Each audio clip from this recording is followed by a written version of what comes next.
I got the horse right.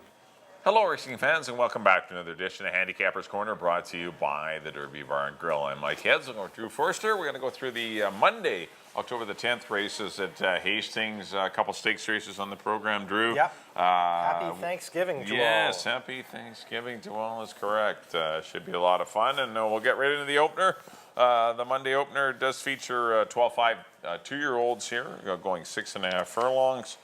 And no real standout in here. I wanted the 4, If You Can. The Mark Cloutier barn, I thought showed good speed in his debut at the 25,000 level, and fought on well behind Blur's Final Command, stablemate Catch Me. And I thought it was a pretty good race, so I got to follow If You Can back, and I think this horse could be dangerous. But the 3-horse Run Harvey Run, who appreciated getting down to this maiden 12-5 level last time, after duking it out at the maiden special weight level. Thought a pretty good third place run, but still not a horse you want to trust. And I put the 1-horse Lucky Ending, who is making the similar drop that Run Harvey Run did last time out, getting out of maiden special weight company and getting into a little easier spot. And I went 4-3-1, but I thought If You Can was going to be pretty tough. I went to a horse, probably a bit of a price in here, is Barkeeper. Got pinched out a little bit last time. Adds blinkers today. Was claimed last time by our leading trainer, Mike Anderson, who's batting 43% off the claim. Antonio Reyes sticks with him. They had blinkers today. I got a good feeling about Barkeeper. I put him on top of the 3, Run Harvey Run. Just got speed of length last time. Now he adds Richard Hamill. That's not going to hurt his chances. And I put If You Can, your top pick out of the Mark Cloutier barn. Ole Nielsen's horse, who ran a good race in his debut and now cuts its price in half in the third spot. 5-3-4 for me in the opener. On to the second, right into the stakes action, the Fantasy. 2-year-old filly stake, going a mile and 16, 75 grand on the line. I went to the 1, Yukon Bell. Very impressed with their first performance in the sale stake. Came with a nice rush. Last time, only gets speed of length and a half in the Futurity. But now she goes a mile 16. She's by Drosselmeyer, who won not only the Belmont, but the Breeders' Cup Classic. The added distance is going to be to her favor, more so than anybody in this race. I think she's dying to go long. Good snappy work coming into this in a minute and 1 tick. I got Yukon Bell on top of Anstrom, who's been right there in all of her races. Yet to break her maiden. Anita Bolton does add blinkers. And Peter Redikoff's filly figures to be right in the mix, so I got her in the second spot. And Dazzling Dawn, who's reeled off 2 wins in a row. 2-year-old daughter of Popular, the Nancy Betts barn, I put in the third spot. 1-4-2 for me. Yeah, I agree. Yukon Bell's, I think, the best horse. I mean, she won first time out. And the second time out, just got a brutal trip. She was 4 or 5 wide first turn, 6 wide backstretch. And wide and last. Wide and last, which you never want to be. That's right. And just, gave Spirit against slow fractions. Gave Spirit Bay and Anstrom too easy, and came running late. But I think she'll get a way better trip. She's going to be dangerous. I like Yukon Bell. As you mentioned, she worked really well, too. She galloped out in 12-4. She's a nice filly. The 4-horse Anstrom, she's a nice filly, too. She's run big races, had some trouble in her escapades, and we'll add blinkers. Maybe this will be enough for trainer Anita Bolton to get her over the hump and get a win. She's going to like to go. She's a nice filly. And so is Dazzling Dawn. Yeah. Dazzling Dawn's nothing wrong. Had a lot of trouble last time against the boys. And still managed to get up and win. But still, it wasn't the fastest of times. But still, she's winning, and she's doing things right. She's sharp. And that's always dangerous at this time of year. But I agree with you. I think the 1 Yukon Bell is definitely the horse to beat. I went 1-4-2 in the 2016 Fantasy. On to the third race. Got some maiden $25,000 2-year-olds here going 6.5 furlongs. I've been following the 4 Brother Rod. I got to follow him back again. I've been picking him for maiden allowance. I got to pick him for maiden 25. Not that I'm attached to him, but it makes sense if I follow. If I like him for maiden allowance, why wouldn't you follow him for maiden 25? Even though his form is not great, he's a good horse. He can run. Hopefully things all fall in the right place for him today. Put the 1-horse Catch Me in for second. Good runner-up effort last time behind Blur's Final Command, and this one's live. And I put the 6-horse Salzburg, another one very interesting in here, dropping out of maiden special weight company, and Romario Saunders rides, and I just thought this horse was interesting as well. I like all 3 horses. I went 4-1-6. I can interchange them. I think those are your 3. I think you only need 3 in here. I went 4-1-6. I got the same horses, just a slightly different order. I put Catch Me on top. I thought a really good effort against Blair's Final Command, who's a speedy horse in his first start. His last start for maiden 25, first start for 25. I got him on top of Salzburg, who was a favorite last time in a maiden special weight race. Flopped as a chalk, now he's in for 25. Well-bred son is sensational. Dino always does good with his 2-year-olds. I got Salzburg in second. I put your horse, Brother Rod, in the third spot.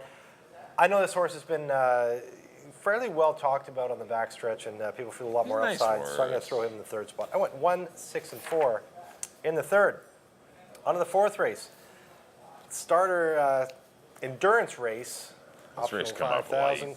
Going a mile and a half. I went to Tapacero. He just absolutely demolished the field, going a mile and 3/8 recently. Won by almost 6 lengths. No reason he can't get that extra tick to get a mile and a half. Got him on top. I put Bluegrass Man in the second spot. A mile and a half is such a strange distance. A lot of horses don't want to run this far. Bluegrass Man has great breeding for this distance. He's ran this distance once. It was a second.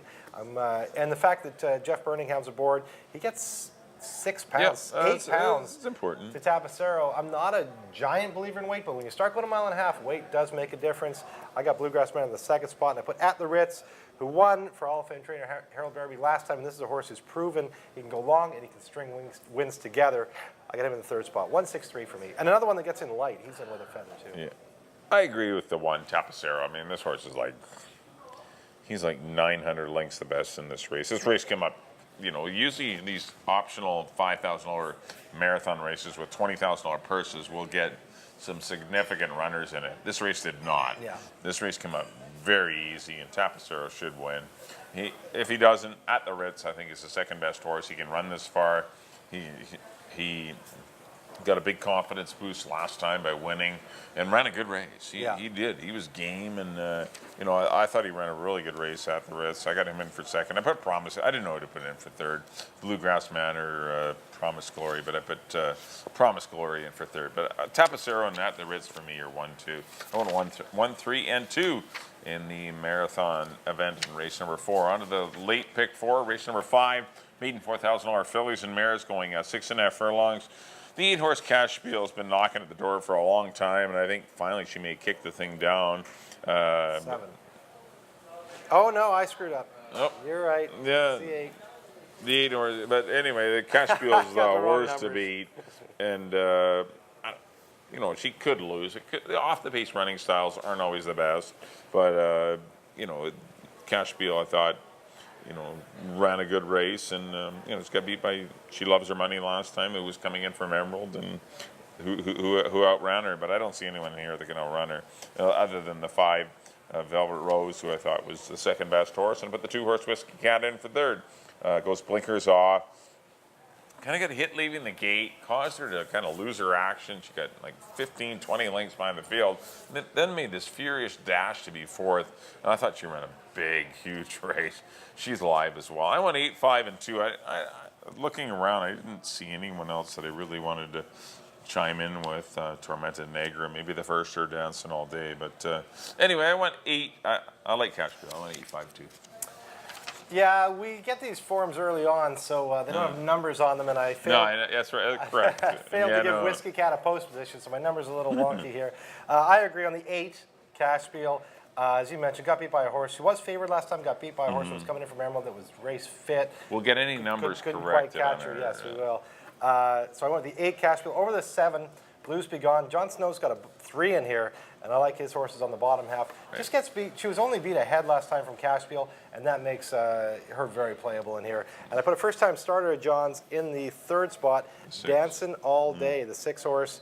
Like I say, he's got 3. The other one, Rosie's Up, could be live out of Came Up Roses. Is a Have to Step Up and Shayla's Rose. But I did go with Dancing All Day. The works look a little bit better. I went 8, 7, and 6 in the 5th. And I will correct those numbers later on. Ascot graduate at stake time On now. to the 6 2-year-old boys, 75 grand of the Ascot graduation.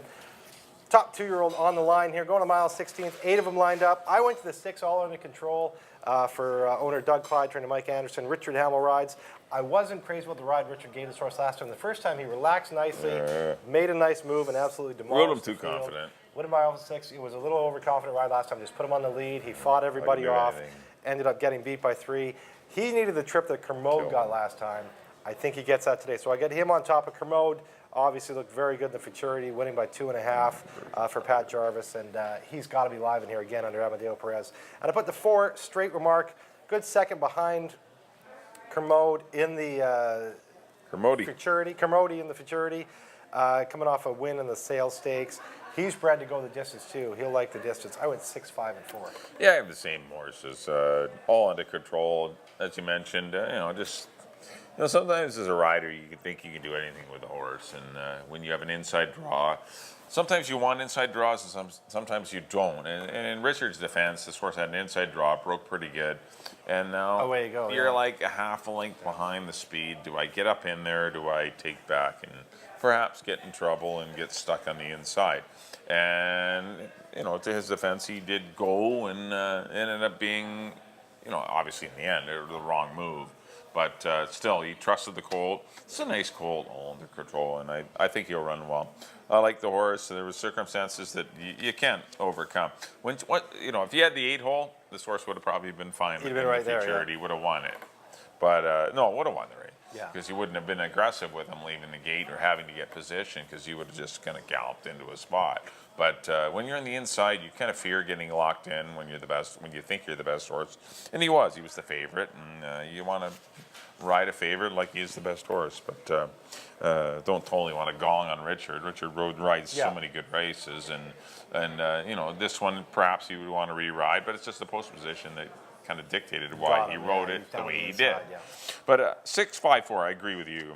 Kermode took advantage of a hot pace, fell into the wind, and still was running well at the end. This horse ran good. Yeah, he ran away looks from like one that may stretch out. Like Pat won the what was it? Step Up. No, it wasn't Step Up the Money. Or one of them. She won the Ascot graduation a couple of years ago. But and Straight Remark. Never a Better Cause, was it? That was it. Never. You nailed it. Never a Better Cause. But Straight Remark is another one that's live in here. If the pace scenario is reasonable, this horse is going to be tough as well. This horse will run all day. But I think those are the 3 horses, 6, 5. Slicky Boy, we both left off, but he looks like he's on the improve. Hamill leaves to ride all under control, but David Lopez did work him the other day in his last final prep, so maybe throw that one in the mix as well. But it did go 6, 5, and 4 in the Ascot graduation. On to race number 7, $4,000 non-words at 3, going a mile and a 16th. I think the 2-horse One Big Promise off of his runner-up effort at the Ritz, who we both kind of like in the marathon series. That should be pretty alive in here, and that was in a non-4. He's actually a non-2, but he just can't get the non-2s to go, so he's was on a non-4 last time, and then finally gets into a non-3 a little easier. So I think he's pretty dangerous. The 4-horse Power to Believe is the horse that is going to control everything. If he decides to run his A race, Power to Believe wins, and that's basically the bottom line, because he is speed. He's going to have the edge on One Big Promise, but I think those are your 2 horses. And I put the 7, Storm Cruise, the filly running against the boys. There's a couple in here. Touch of Green. Touch of Green's in there. Storm Cruise, there's some fillies in here tackling the boys, but I think 2 and 4, your horses way the best on paper. If it could be 4-2, 2-4, but I went 2-4-7. I agree with you. I got 2 on top, One Big Promise. Not only, you mentioned he's in a non-4 last time, it's also a non-winners of the year. He ran into At the Ritz, who's won 8 races or something. Million races. So now, as you mentioned, he's a non-2, but he does cut back a condition into a non-3. I think it suits him well. I got him on top of Power to Believe, as you mentioned. Switches to Richard Hamill. That's not going to hurt his chances, and he will dictate the race. And I put Overtime, another one coming out of a non-4, non-winners of the year. Dropped from an 8 into a non-4. Now he fits nice in this non-3 event for Mike Chabert and owner Dave Elder.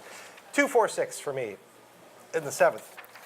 Excuse me. On to, mixed up here. On to the 8th race. or mares. 4,000 non-3 for fillies and mares. 6.5. I went to Eau Claire de Lune here. I went back and watched this race today. She got in trouble down the lane. She was making a big move. She would have landed ahead of Bullet, I feel. But Richard found himself with nowhere to go with a lot of horse running, and I think there's enough speed in here to take advantage of it. I got Eau Claire de Lune and Richard Hamill on top of Bullet in the second spot. She only gets beat in neck by Cadeo last time. Cadeo looked to be tough in that race, and she was. And at 28-1, Bullet, good second last time. But I feel that Eau Claire de Lune was compromised late, so I got her on top of Bullet. And I put the 7-horse Valid Vow. Of the speed horses, I like Valid Vow the best. She got pinched out pretty bad around the turn last time by Bullet and a couple other horses. So with a cleaner trip, she could hang around for third. I went 4-3-7.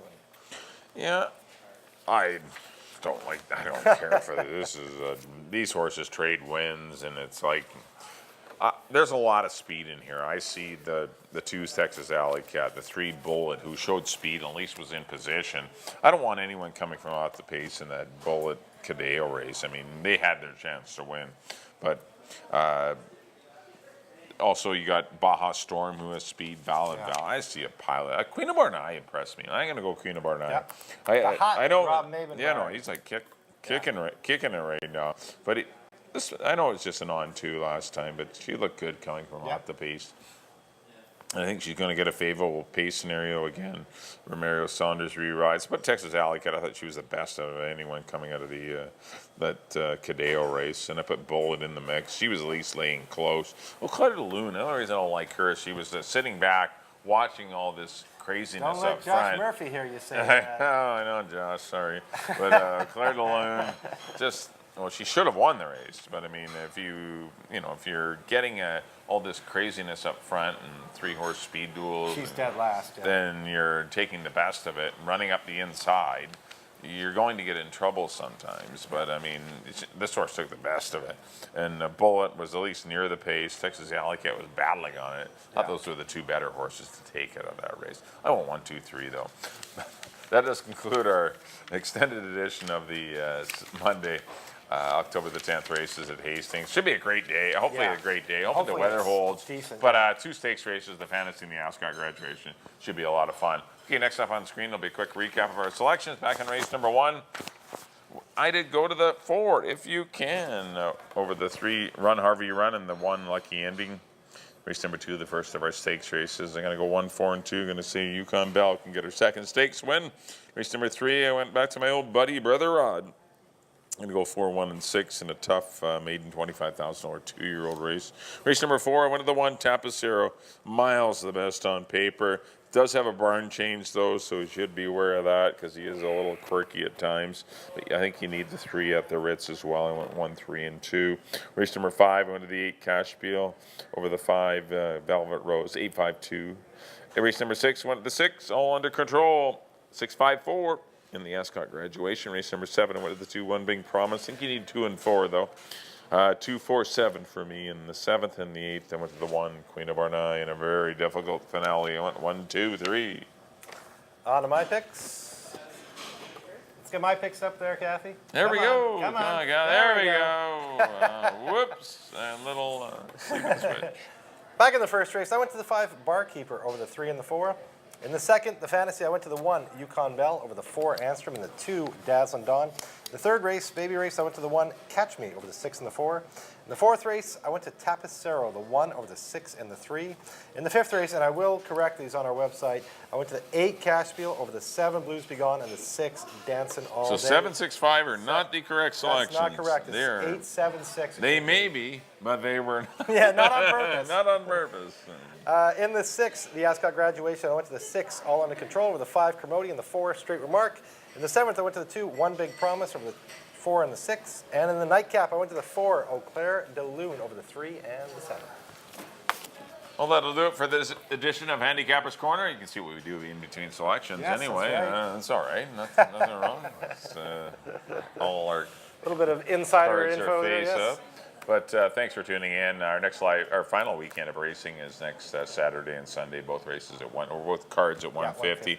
We are shooting for 10 races each day, so we'll be a busy Saturday and Sunday. Hopefully, towards the end of the year, the horse population gets watered down a little, and we'll see if we can fill the old 20 races. But that is the game plan, to try and get 10 races for you on Saturday and 10 races for you on Sunday. 2 stakes races too. It definitely will be the BC Cup Distaff and the BC Cup Classic. On behalf of Drew, thanks everyone for tuning in. If you can't make it to the track on Monday, Thanksgiving, please do come out here. The Derby Bar and Grill will be open with lots of simulcasting, and it is a holiday in the States, Memorial Day, or so they got lots of action they have as lots well, of simulcasting as well. But happy Thanksgiving to everyone, Yep. and we'll see you next time here at the Derby Bar and Grill for Handicappers Corner.